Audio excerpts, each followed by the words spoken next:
जय हिंद दोस्तों। जेनेटिक्स के एक और लेक्चर में हम लोग आ गए। लास्ट लेक्चर में हम लोगों ने मेंडल्स लॉ पूरा कंप्लीट कर लिया था।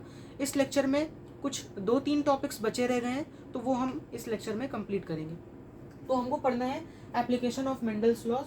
चलिए शुरू करते हैं।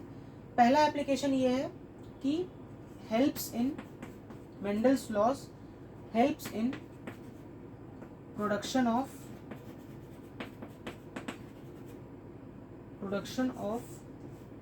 हेल्प्स इन गुड या बेटर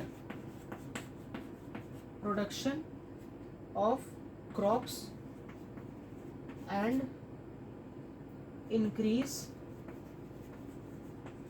देयर यील्ड। ठीक है। दूसरा एक इम्पॉर्टेंट है एप्लीकेशन कि it helps in detecting genetic disorders। ठीक है, it helps in detecting genetic disorders। बात क्लियर हो गई?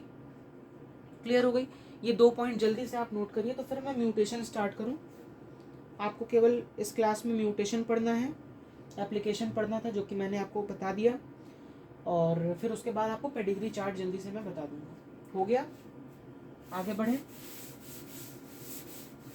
चलिए आगे बढ़ते हैं। अब हम लोग पढ़ने जा रहे हैं म्यूटेशन। तो देखो म्यूटेशन क्या होता है। Mutation is sudden change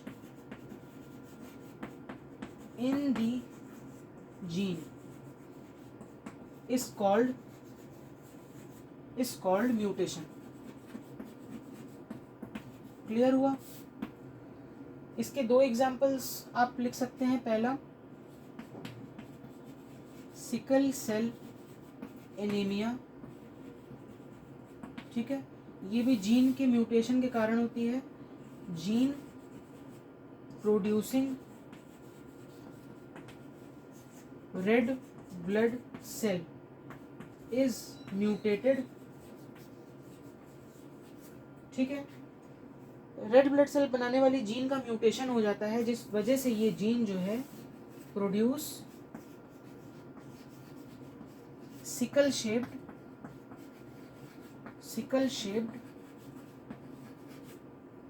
RBCs. ठीक है, अब सिकल शेप्ड आरबीसी होगी तो भाई ऑक्सीजन कैरिंग कैपेसिटी उसकी रिड्यूस हो जाएगी। ठीक है, नोट कर लीजिए इसको। ये म्यूटेशन का एक एग्जाम्पल है, इम्पॉर्टेंट एग्जाम्पल है, आपके पेपर में आ सकता है। दूसरा एग्जाम्पल आप ले सकते हैं। ठीक है, दूसरा एग्जाम्पल क्या ले सकते हैं आप? दूसरा एग्जाम्पल ये ले सकते हैं कि एटॉमिक बॉम्ब एट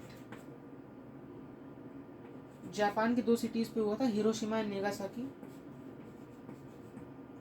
तो अभी भी many children have abnormal या abnormalities in growth। ठीक है, किसी के हाथ टेढ़े, पाँव टेढ़े, कुछ भी हो सकता है। ठीक है, तो क्या हुआ था कि एटॉमिक बॉम्ब में क्या होता है, ये पार्ट आपने नोट कर लिया होगा, मैं इरेज कर रहा हूँ, इरेज करें।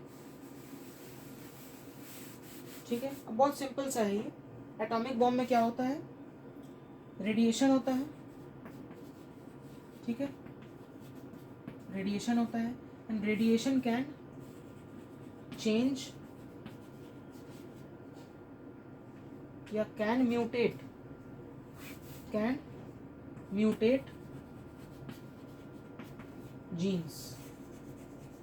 ठीक है, अब देखो म्यूटेशन के बारे में एक बात बता दूं।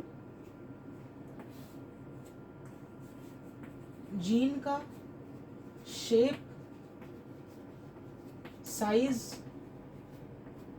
और नंबर, इन 3 चीज में अगर चेंज करोगे तो आप उसको म्यूटेशन कहेंगे। ठीक है, ठीक है। नोट कर लीजिए इसको, इतना ही था केवल म्यूटेशन में। हो गया। म्यूटेशन का मतलब होता है कि जीन के शेप, साइज या उसके नंबर में अगर आप चेंज कर दें, ठीक है, जिसको हम यहाँ पर नॉर्मल भाषा में कह रहे हैं सडन चेंज इन जीन, ठीक है, this is known as mutation. हो गया। चलिए इरेज करते हैं, नोट कर लिया करिए पॉज करके।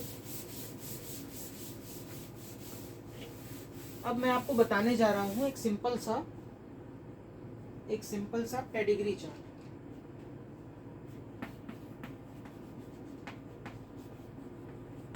पेडिग्री चार्ट एक बहुत ही पॉपुलर एग्जांपल है टंग रोलिंग का।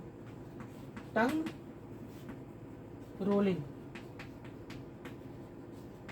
ठीक है। देखो, मेल एंड फीमेल ये बोथ जो है मान लो टंग रोलर है। अरे यार, टंग की स्पेलिंग TONGUE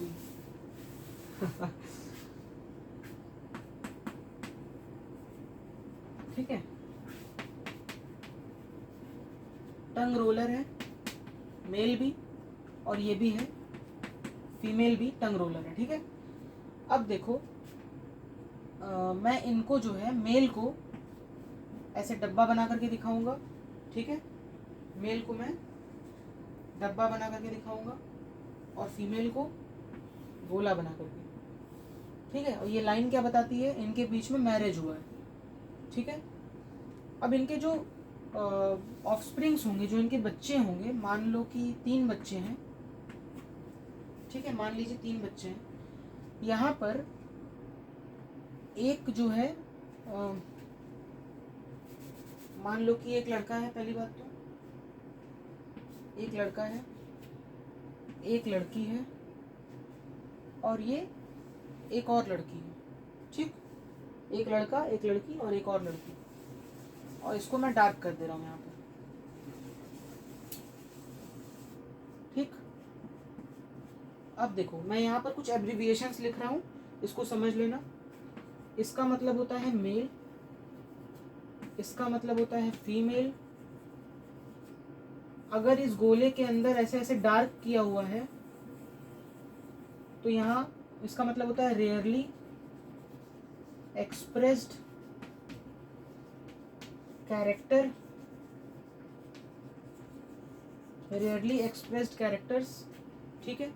और अगर डार्क किया हुआ नहीं है तो जनरली एक्सप्रेस्ड कैरेक्टर, ठीक है। ये पेडिग्री चार्ट का एक रूल होता है, बेसिक रूल, इसको आप देख लीजिए।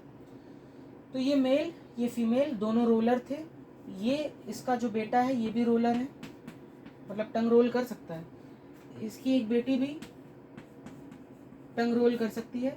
केवल एक बेटी ऐसी है जो कि नॉन रोलर है, नॉन रोलर, ये टंग रोलिंग नहीं कर सकती,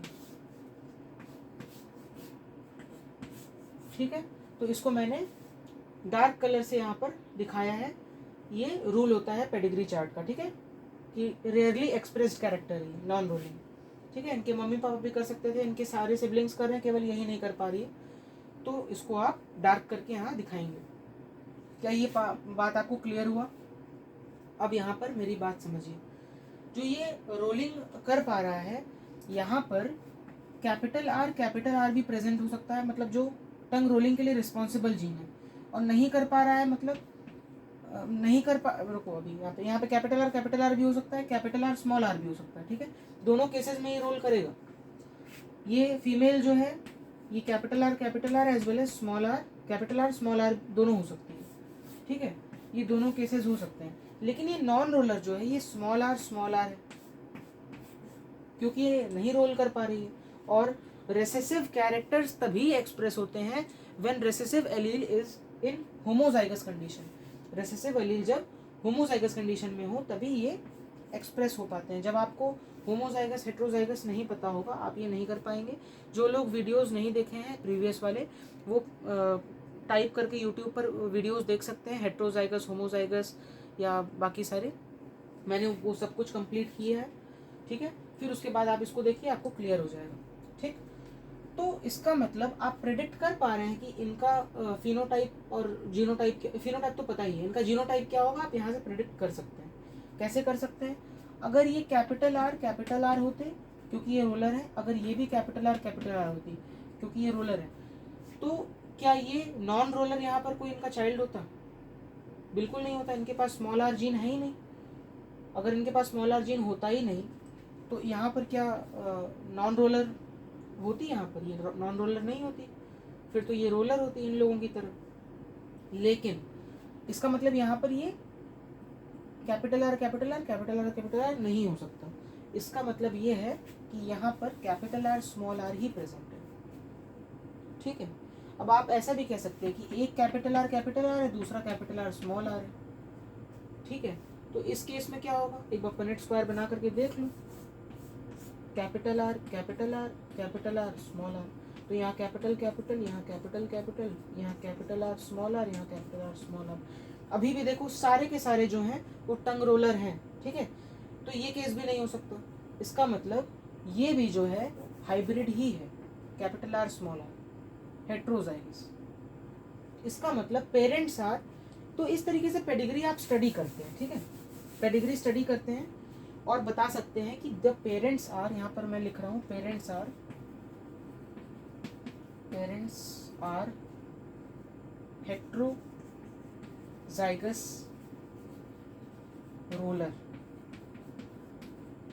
हेट्रोजाइगस रोलर, ठीक है, इसीलिए एक बेटी नॉन रोलर, एक बेटा रोलर और दूसरी बेटी रोलर। तो नॉन रोलर से आप प्रेडिक्ट कर पाएंगे कि यहाँ पर हेट्रोजाइगस कंडीशन में यहाँ पर पेरेंट्स का जीनोटाइप है। ठीक है, आप इसको क्रॉस करके देख लीजिए for your satisfaction. Capital R small R, capital R small R, तो कैपिटल आर बनेगा, capital R small R, capital R small R and small R small R. तो ये हो रहा है कि नहीं? स्मॉल आर प्रेजेंट है, बिल्कुल प्रेजेंट है।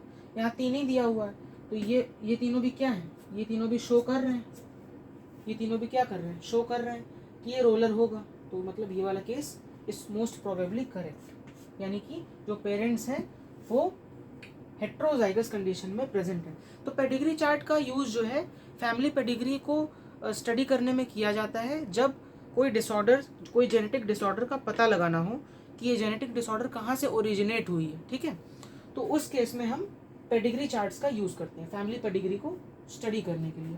It is used to study family pedigree.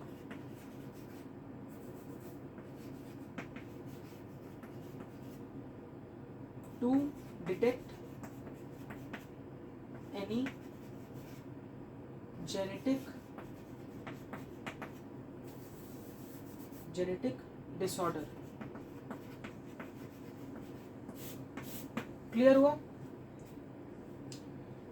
तो हमारा ये चैप्टर यहाँ पर आकर के कंप्लीट हो जाता है। जेनेटिक्स हमने पूरा कंप्लीट कर दिया। 3 लेक्चर जो है लगभग 1 घंटे के बने, और ये छोटा सा एक लेक्चर, क्योंकि 3 टॉपिक बचे हुए थे, वो वीडियो काफ़ी बड़ा हो जाता है, इसलिए मैंने इसे सेपरेट बनाया है। तो यहाँ पर आकर के हमारा पूरा जेनेटिक्स ख़त्म हो जाता है। अगर आपको कोई भी तरह का प्रॉब्लम हो, कोई भी तरह की क्वेश्चंस हो, आप कमेंट बॉक्स में ज़रूर उसको पूछें। मैं जल्दी से जल्दी उसका आंसर देने का पूरा कोशिश करूँगा। अच्छे से नोट्स बनाते रहें, पढ़ाई करते रहें। तब तक के लिए जय हिंद।